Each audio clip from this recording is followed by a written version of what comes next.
Bienvenue chers auditeurs et auditrices de Radio Djina dans Eno. Aujourd'hui, nous abordons un sujet délicat, encore tabou dans nos sociétés, l'inceste. Perpétré souvent par l'un des deux parents ou parfois même par les membres de la famille, l'inceste est un mal qui ne date pas d'aujourd'hui, mais qui malheureusement est un obstacle, est un frein au développement et au bien-être des enfants. Comment éviter que cela n'arrive à nos enfants, à vos enfants, et comment soigner, comment protéger les enfants déjà victimes de ce mal? Nous en parlons dans cette émission avec l'invité du jour, le psychologue Désiré Adjama. Soyez le bienvenu. Merci beaucoup, Michak. Comment vous allez? Je vais bien. Merci. Comme je le disais, nous parlons aujourd'hui d'inceste. Oui. C'est quoi l'inceste? Alors, l'inceste, aujourd'hui au Togo, et le code de l'enfant parle de l'inceste. Et notre code pénal également parle de l'inceste au Togo. Et ça existe. L'inceste, c'est tout attouchement. Tout attouchement ou bien toute relation sexuelle qui se passe entre un parent et son enfant. C'est-à-dire que soit un ascendant et un enfant, ou bien un enfant et un descendant. Mais c'est au sein de la famille.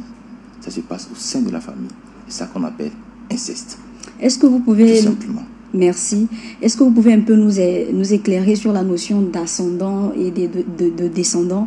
Ok. Et ascendant, descendant.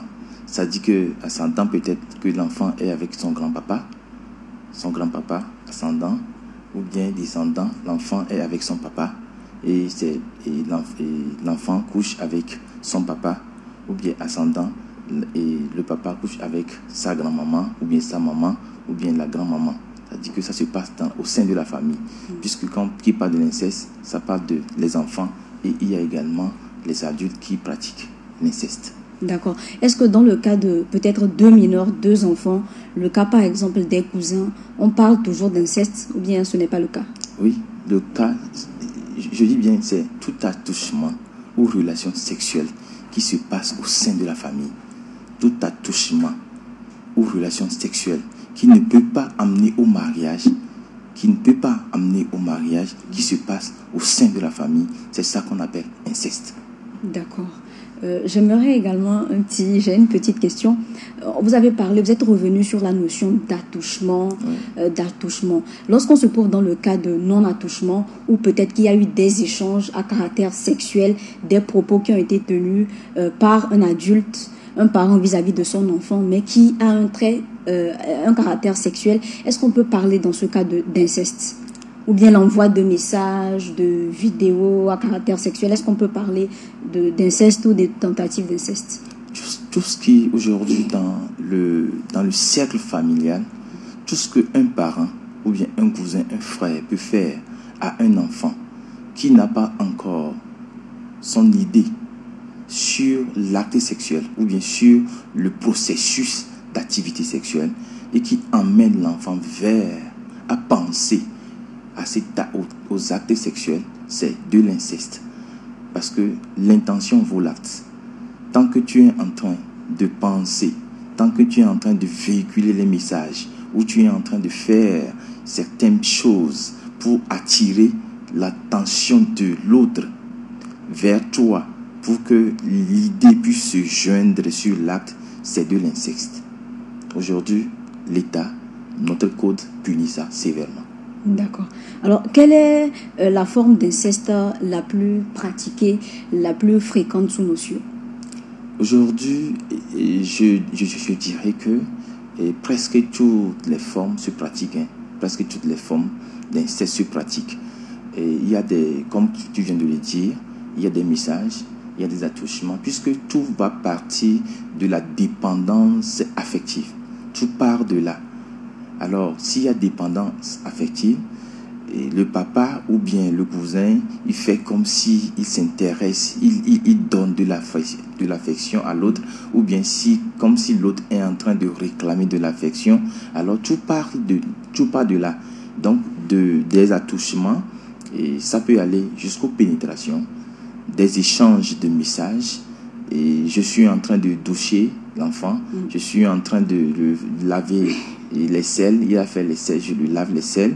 tout ça, et puis on fait des attouchements anormaux, ça conduit vers l'inceste. Donc aujourd'hui, la plupart de ce qui passe aujourd'hui, avant d'aller au coït, il y a d'abord les attouchements là qui sont plus fréquents quand même dans nos communautés. Alors, monsieur le psychologue, dites-nous, est-ce qu'il y a des environnements ou des situations qui favoriseraient les relations incestueuses? Je dis que toutes ces relations incestueuses, ça vient de son environnement. La plupart viennent de leur environnement. Parce que l'environnement, un papa qui a une mauvaise structuration dans son développement, va donner, ou bien va exposer l'enfant dans un environnement incestueux.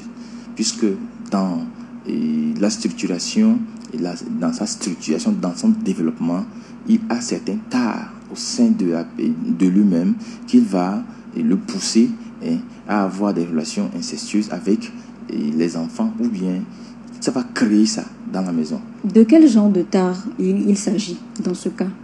Je disais qu'il y a la dépendance affective, ou bien il y a certains parents qui ont un déni d'altération.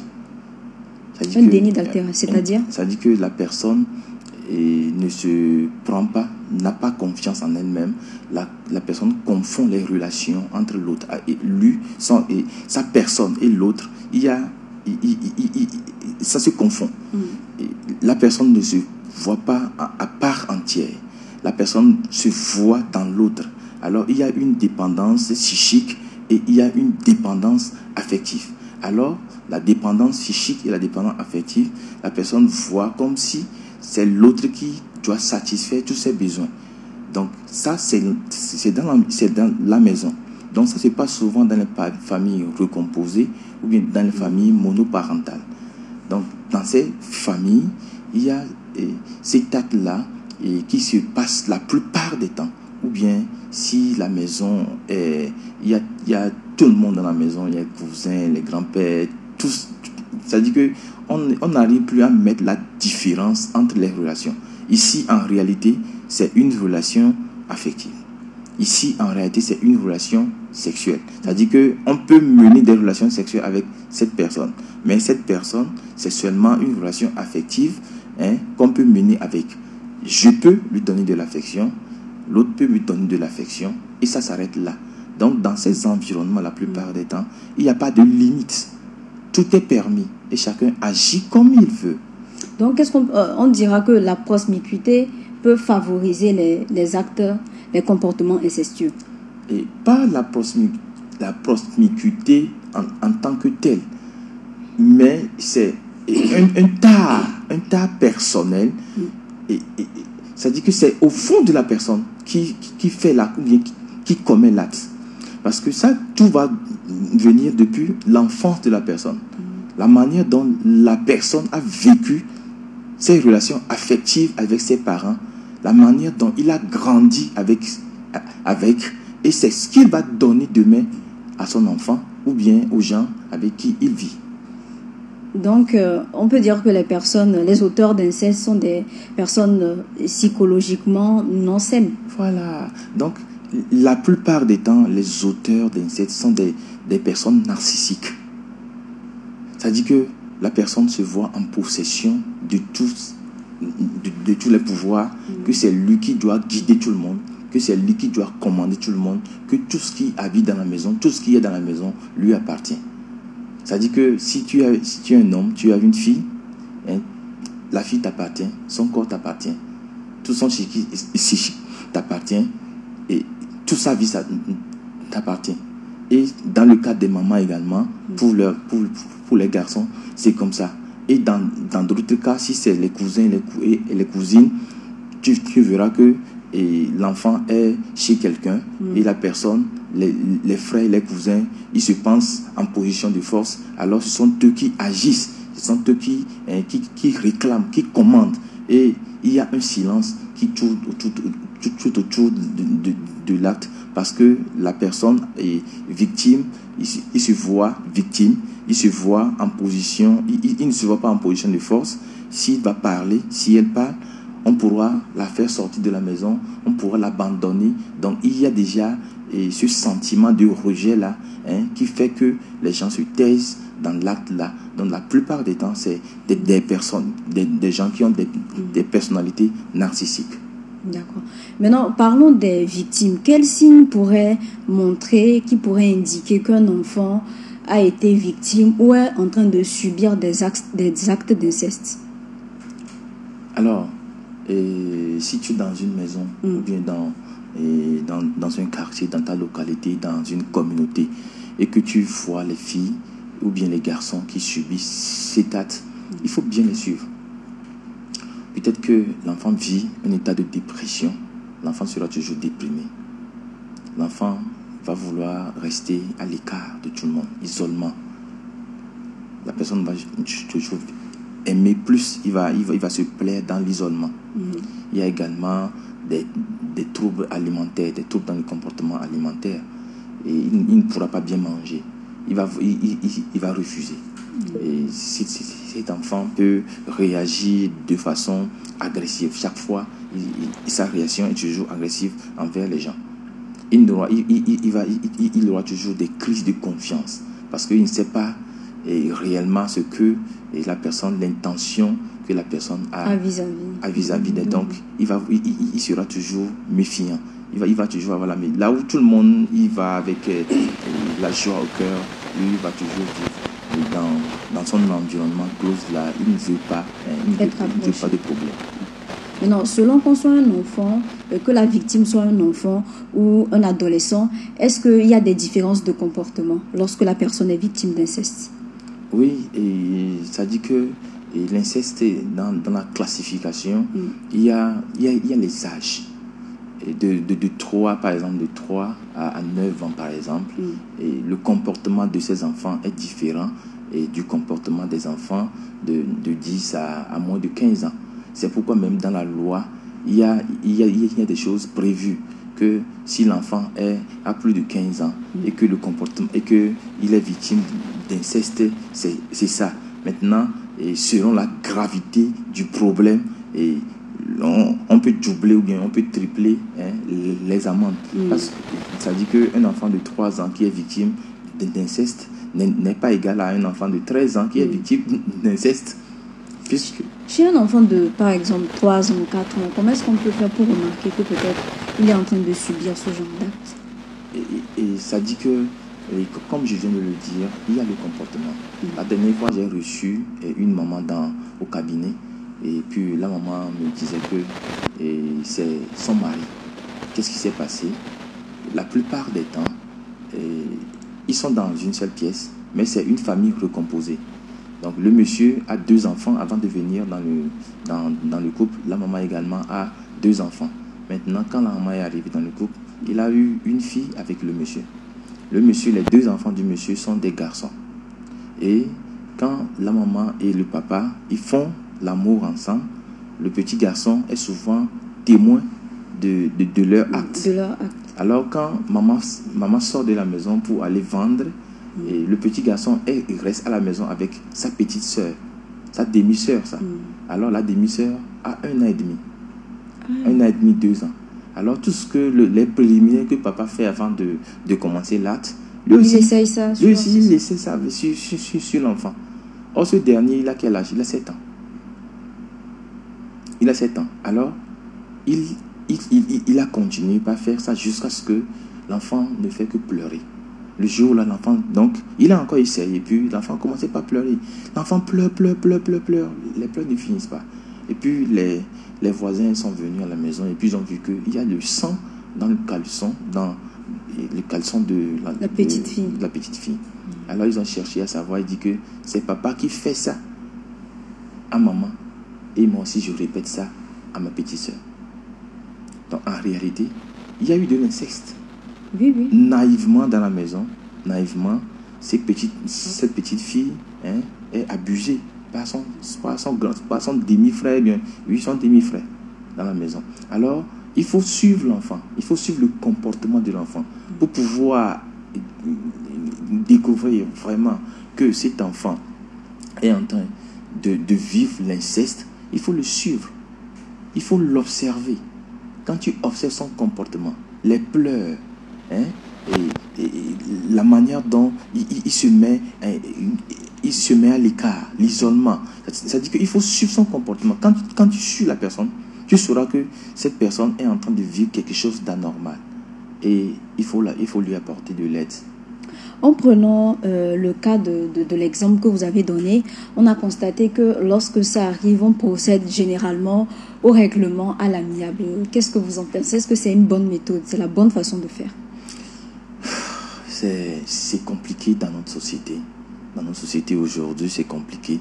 Parce que ces gens d'actes-là, et à qui on va imputer ça? Est-ce qu'on va imputer ça au papa? Ou bien on va imputer ça à l'enfant? Parce que déjà l'environnement dans lequel ils ont vécu, l'environnement a donné des opportunités, hein, et aux enfants de faire ça.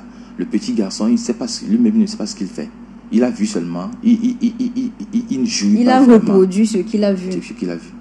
Alors, le papa, les parents qui font ça, en réalité, s'il y a acte d'inceste, on doit punir ça.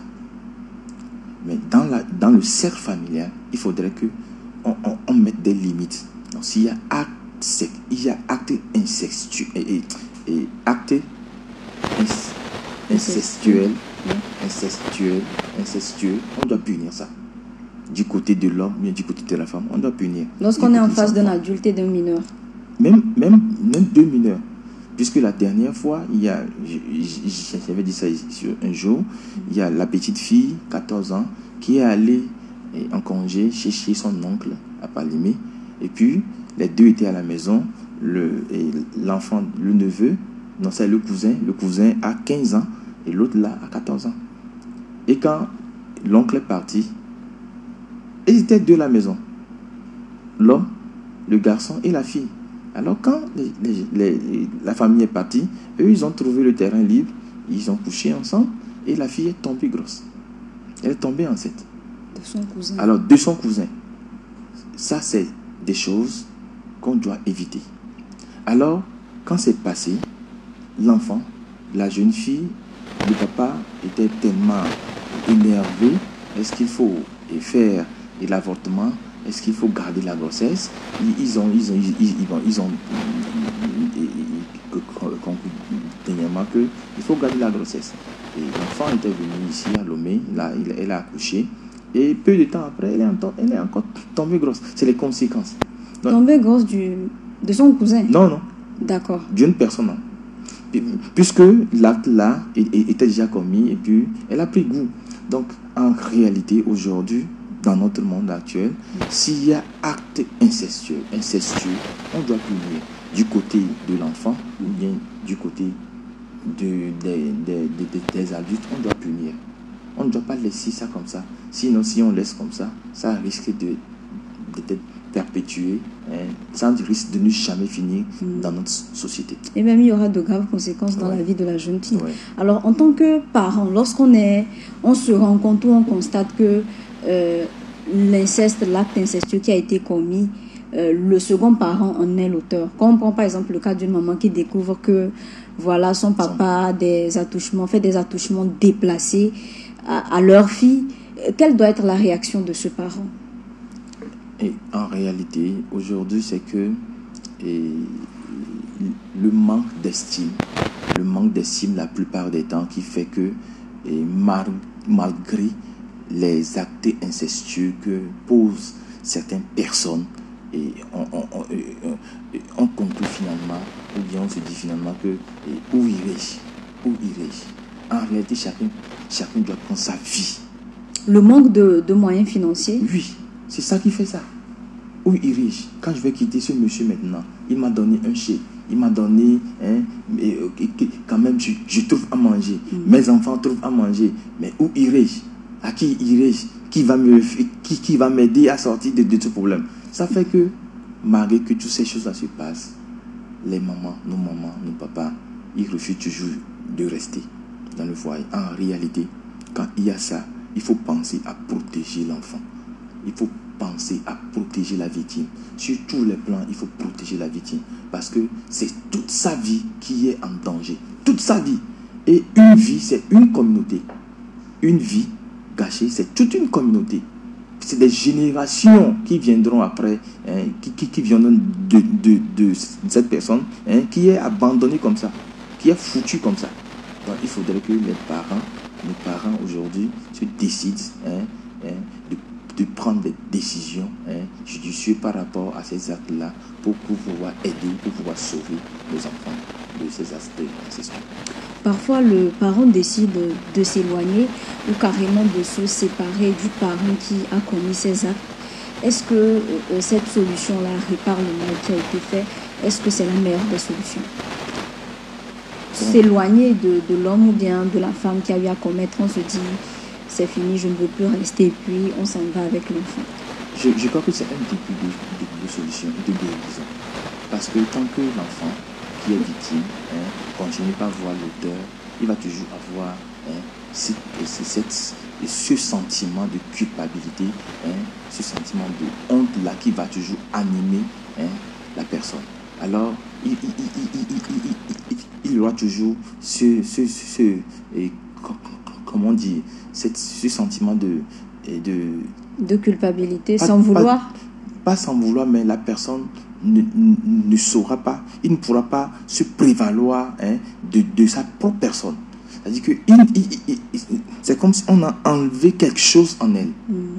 Alors, il y a un manque. Donc, chaque fois que la personne est devant l'auteur, il va toujours avoir, hein, ce traumatisme-là qui va toujours revenir. Alors, quitter la personne, quitter l'auteur, c'est le début de la guérison. Alors, quand tu quittes, il faut chercher, hein, à accompagner la victime pour pouvoir, hein, revenir en elle-même, pour pouvoir savoir que réellement, il est une personne à part entière, il n'est pas une demi-personne, hein, il doit pouvoir vivre sa vie convenablement comme tous les autres pères. D'accord. Alors, quelles peuvent être les conséquences à long terme chez une personne qui a été victime d'inceste? Alors, les conséquences à long terme chez une personne, c'est le traumatisme. Ce traumatisme va toujours revenir. Il aura des flashbacks. Des flashbacks, c'est quoi? C'est-à-dire que la personne, chaque fois que la personne voit des choses qui ressemblent à ça, il va toujours sursauter. Donc, c'est le traumatisme à long terme. Et pour les filles, la fille peut perdre complètement, hein, sa personne. La fille ne pourra jamais avoir d'enfant parce que de l'acte là, ça peut aller jusqu'à ce qu'on puisse, si on veut par exemple avorter la fille, on peut endommager l'utérus de la fille. On peut endommager, stérile, oui, on peut l'endommager complètement et puis la personne va devenir stérile comme ça. Mais elle l'a pas voulu. Mais c'est l'acte là que quelqu'un avait posé un jour qui a causé ça. Donc aujourd'hui, il faudrait que nous puissions suivre notre société. Quand on observe bien les garçons comme les filles, ces gens-là ont toujours des problèmes dans leur foyer. C'est-à-dire que même avoir une vie sexuelle paisible, il n'y a pas. Parce que chaque fois que son mari, chaque fois que la femme veut approcher, ou bien l'homme veut approcher sa femme, son conjoint, il va toujours avoir, ça va lui ressembler. Parce que l'acte est lié à quelque chose de négatif. Voilà.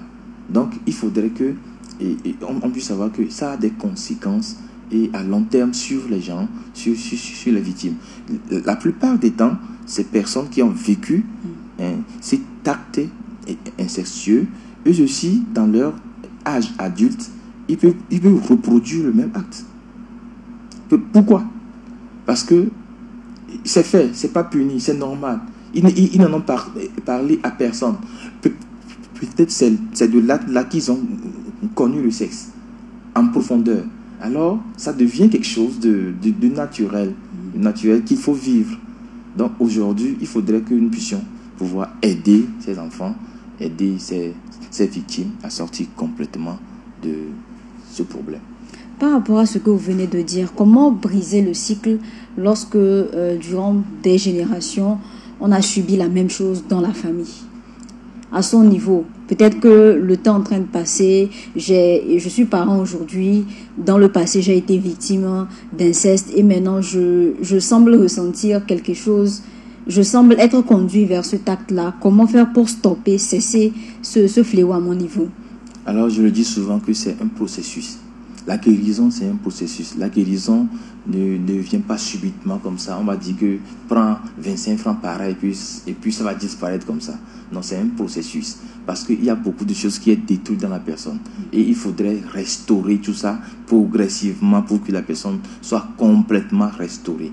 Alors aujourd'hui, il y a des associations qui sont là aujourd'hui, qui peuvent aider. Il y a les psychologues qui sont là, qui peuvent aider. Il y a des ONG qui sont là, qui y travaillent ardemment pour pouvoir donner une seconde chance à ces victimes-là pour sortir complètement. Aujourd'hui, il faudrait que nous puissions arriver à stopper ça dans les familles où ça existe vraiment. Alors, il faut commencer par en parler. Si tu écoutes l'émission aujourd'hui, il faudrait que tu commences par en parler. Il faut aller vers les spécialistes. Faut pas se dire que c'est normal. Peut-être que tu vas sortir de la maison et tu verras X, Y, ici, ils ont vécu les mêmes choses. Alors là, vous trois, vous menez une vie ensemble, que c'est normal. Peut-être que pour eux, c'est pire que pour toi. Alors aujourd'hui, tu vas croire que c'est un acte normal. Donc, mais non, c'est pas normal. C'est une destruction de la structure de la personne. Il faudrait que nous puissions aller vers la guérison et où il faut chercher les spécialistes. Nous sommes là pour vous écouter, pour pouvoir vous aider à briser complètement cette chaîne-là, pour pouvoir vivre une vie meilleure. Oui. Dites-nous, Monsieur Désiré, comment est-ce qu'en tant que psychologue, vous accompagnez les enfants, spécialement les enfants qui ont été victimes d'inceste? Qu'est-ce que vous faites? Quelles sont les étapes que vous menez pour la guérison de ces enfants? Alors aujourd'hui, pour pouvoir aider ces enfants, c'est, comme je le dis, c'est un long processus. Ça peut aller jusqu'à 10 ou 15 séances. 10 ou 15 séances. Alors, on peut le faire. Ça dépend de la gravité du problème et de la répétition et auquel est soumis la victime. Peut-être les gens ils disent que j'ai eu à coucher 13 fois avec mon papa, ou j'ai eu à coucher 13 fois ou 15 fois avec ma maman. Parce que, comme je le dis, la dépendance, on n'en est pas à mettre la différence entre la dépendance affective et la dépendance sexuelle, puisque l'acte sexuel, c'est un besoin normal. Oui. C'est un besoin normal. Alors, il faudrait que quand tu grandis, tu puisses savoir que jusqu'ici, ça c'est la limite de l'affection. Jusqu'ici, ça c'est...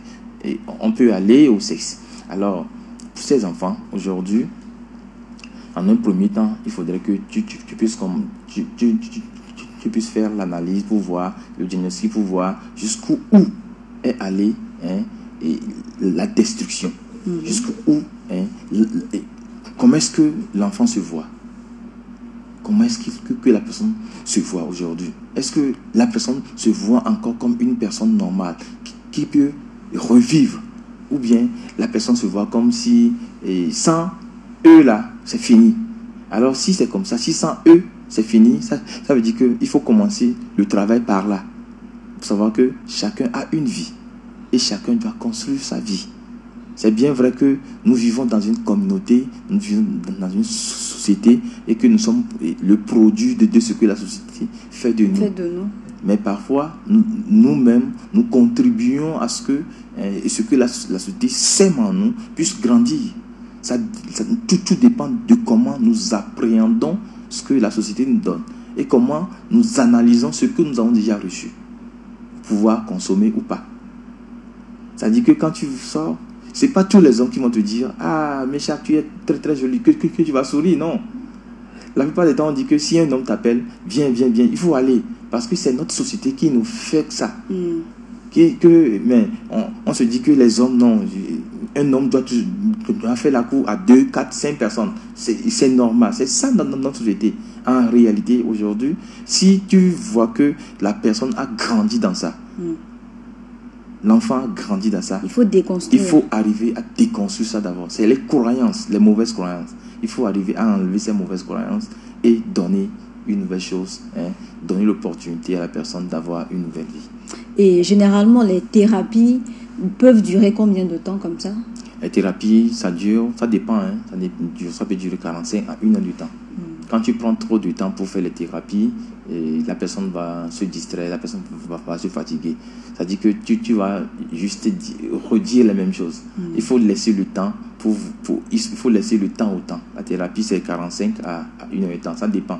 Pour les enfants même, ça peut aller jusqu'à 30 minutes. Moins, parce que l'enfant se déconcentre rapidement. Donc, pour les enfants, c'est un peu différent des adultes. Et tout dépend du problème que tu es en train de régler avec la personne. Est-il possible de guérir totalement des séquelles et du traumatisme de l'inceste? Je crois que oui, si tu veux, tu peux guérir, puisque tout vient de la tête. Quand tu arrives, c'est comme un mur qu'on a construit en toi. Et le mur est très grand. Et arrivé, tu as vu que non, la fondation n'est pas bonne. Alors, je veux démolir tout pour pouvoir reconstruire. Mais je prends l'exemple de Joyce Meyer. Vous connaissez Joyce Meyer? Oui. Joyce Meyer a été violée par son papa plusieurs fois. Mais aujourd'hui, Joyce Meyer est devenue une femme épanouie. Et elle aide les gens, hein, à sortir de ce problème. Donc, aujourd'hui, on peut guérir complètement de l'inceste. Si tu veux, si tu es soumis à ça, et tu trouves des spécialistes, de très bons spécialistes, avec l'aide de Dieu, tu peux sortir complètement et guérir complètement et pouvoir aider les autres à sortir également. D'accord. Alors, en quoi est-ce que l'éducation pourrait éviter qu'on arrive à ce genre de situation? Aujourd'hui, je crois que déjà à l'école, s'il est possible, on doit revoir le civisme que nous faisons, ou bien l'éducation morale qu'on fait là, ou bien dans la science, je sais pas, sciences de l'homme, SVT, tout ça là. On doit mettre ça dedans.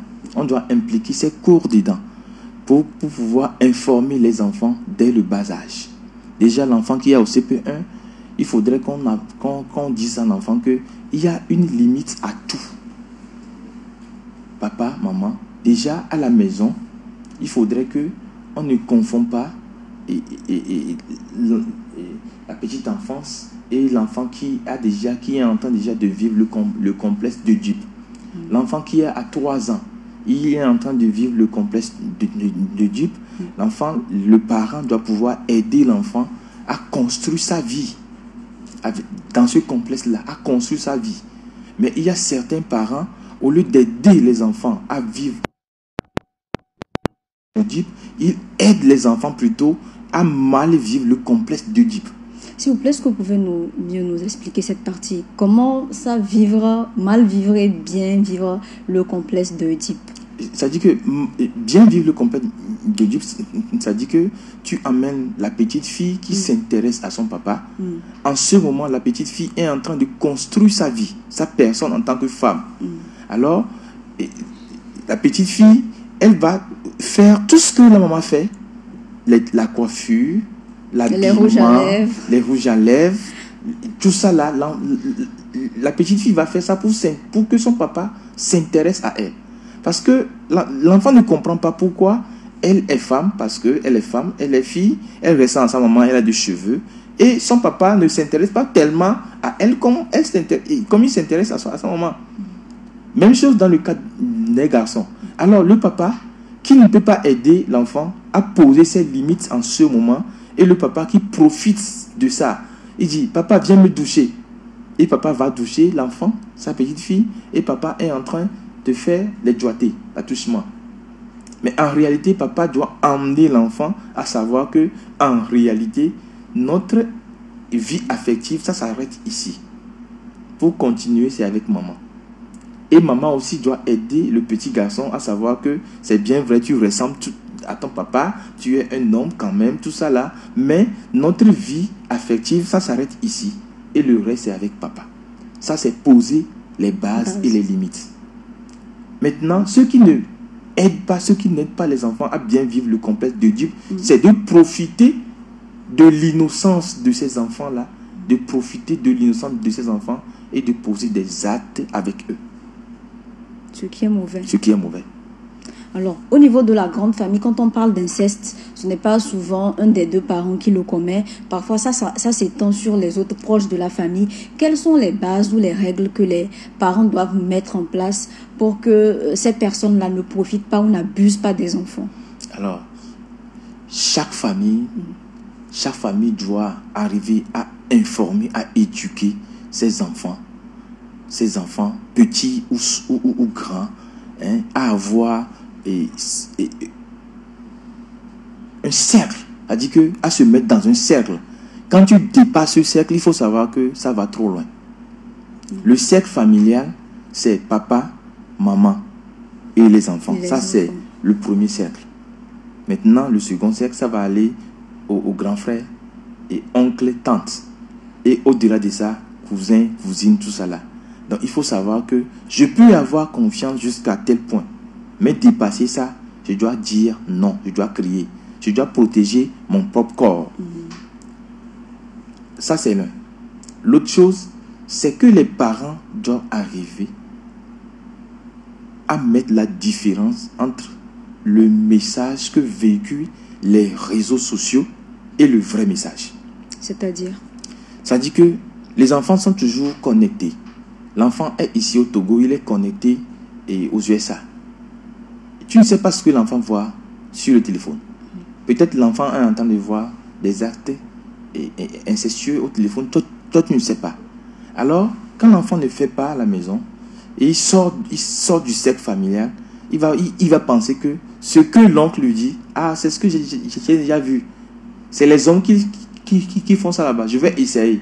Donc, il faudrait qu'on puisse donner un message, un vrai message aux enfants. Est-ce qu'il faudrait peut-être aller jusqu'à limiter les interactions entre les enfants et les membres de la famille et éviter peut-être que les enfants aillent dormir ailleurs, chez un oncle, ou éviter qu'il y ait des rapports amicaux comme les câlins et tout ça? Est-ce qu'il faut arriver jusqu'à ce niveau? Tu vois, même si on fait ça, c'est pas ça la solution. Parce que les enfants apprennent la socialisation à travers ces actes-là. L'enfant qui va à l'école, c'est pour apprendre à vivre en société, à mener une bonne vie. C'est pour apprendre à connaître les autres. Donc l'enfant doit connaître les autres. L'enfant doit arriver à poser les limites. Alors c'est les parents qui doivent aider les enfants à poser leurs propres limites. Si tu sors, si quelqu'un te touche et va jusqu'ici, il faut crier. Même si c'est un oncle, il faut dire non. Même si c'est une tante qui te prend le zinzi, il faut dire non. Parce que tu ne sais pas ce qu'il va faire avec toi. Alors, c'est les parents qui doivent donner le message, le bon message aux enfants. Quand l'enfant a une bonne base à la maison, quand il sort dehors, il va revenir indemne. Mais quand la base n'est pas bien posée à la maison, comme je viens de te le dire, le papa et la maman qui font l'acte sexuel ensemble, et puis les enfants sont toujours témoins de ça. C'est ça. Donc, il faudrait que les parents savent que nous sommes dans une seule chambre. Comment prendre nos dispositions pour ne pas soumettre les enfants à ces actes-là, à ces scènes-là. Alors, quand l'enfant n'est pas soumis à ces scènes, et tu donnes l'information, la bonne information à l'enfant n'a pas la mauvaise information. Comment est-ce qu'il va vivre la mauvaise information? Mais quand tu dis, on ne fait pas, jusqu'ici, il faut dire non. Or, l'enfant est toujours témoin de ça à la maison. Comment est-ce que l'enfant va faire? Qu'est-ce qu'il va faire? Donc voilà, nous sommes arrivés à la fin. Est-ce que vous avez un dernier mot? Déjà à la fin? Oui, déjà. Wow. Ok. Nous avons fait les 40 minutes. Ok, d'accord. J'invite les parents, j'invite les auditeurs aujourd'hui qui nous écoutent à travers Radio Djena, et à voir dans la société, à voir dans leur famille, dans nos communautés, si les gens sont victimes de l'acte incestueux, si les gens vivent dans des environnements malsains. Il faudrait qu'on puisse aider ces enfants. Il faut aider ses parents d'abord, et que ces parents puissent arriver à aider leurs enfants à sortir de cet acte. Parce qu'aujourd'hui, la loi, je le rappelle très bien, le code pénal a prévu 5 à 20 ans d'emprisonnement pour tous les gens qui ont commettre cet acte-là. Mais ce n'est pas encore fini. Ils vont payer 1 à 10 millions de francs comme amende. Ce n'est pas encore fini. Ceux qui sont témoins de ça, ceux qui sont témoins et qui ne parlent pas, eux aussi, ils ont 1 à 3 ans d'emprisonnement. Si tu es témoin, tu n'as pas parlé. Tu sais qu'il y a ça qui s'est passé, qui n'a pas parlé. 1 à 3 ans d'emprisonnement. Et 5 millions d'amende. Donc il faudrait que nous puissions informer la population par rapport à ces choses-là. Ça se passe. Ça se passe. Ça se passe. La dernière fois, la jeune fille m'a dit que mon oncle m'a dit de venir lui donner de l'eau dans la chambre. Je l'ai emmené de l'eau et la pluie tombait. La pluie a commencé par tomber et mon oncle m'a violé. Tu vois? Jusqu'au jour d'aujourd'hui, la fille ne s'est pas remise de cet acte-là. Malgré les psychologues, si elle voit l'oncle jusqu'au jour d'aujourd'hui, il y a problème. Mais c'est dans la grande famille. Comment faire? Il faudrait que nous puissions arriver à communiquer autour de ça pour dire non à l'inceste dans notre communauté. Dire non à l'inceste et surtout protéger les victimes, parce que souvent dans nos sociétés, on a tendance à protéger les auteurs parce qu'on ne veut pas que ça crée des problèmes de famille. Il faut dire que lorsque l'enfant s'est détruit, c'est l'adulte même qui est détruit. Voilà. Alors, Désiré Adjama, merci d'avoir accepté notre invitation. Merci Michak. Oui, le plaisir partagé. À vous qui nous suivez, merci de nous avoir suivis jusqu'ici. Nous sommes arrivés à la fin de cette émission. On se donne rendez-vous le mardi prochain pour un nouveau numéro. D'ici là, faites attention à vous, protégez vos enfants, l'inceste existe. Et si vous en êtes victime, n'hésitez pas à dénoncer. Au revoir.